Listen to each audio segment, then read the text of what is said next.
печальной будет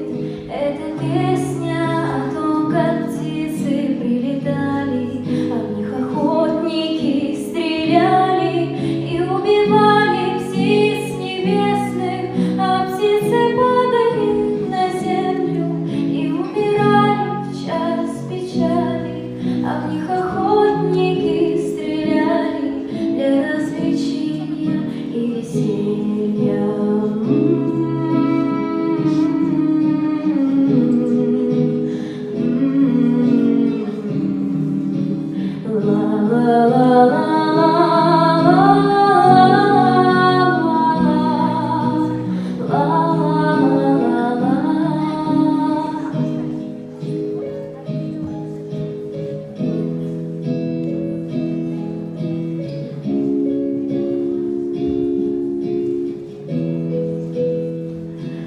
Птицы знали, понимали, что означает каждый выстрел, но по весне все ж прилетали к родным лесам у речки быстрой и не могли не возвратиться к родимой северной округе и песню горестной разлуки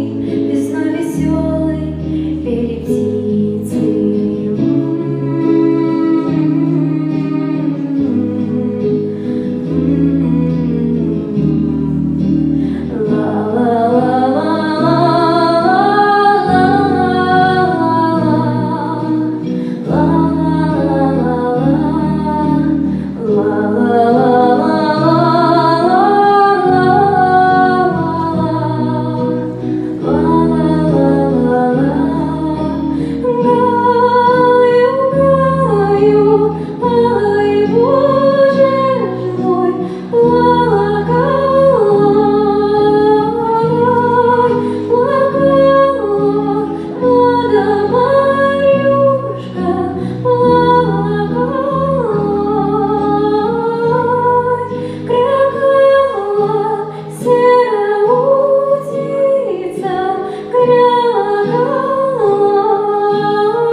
Возвратиться к родимой северной округе и песню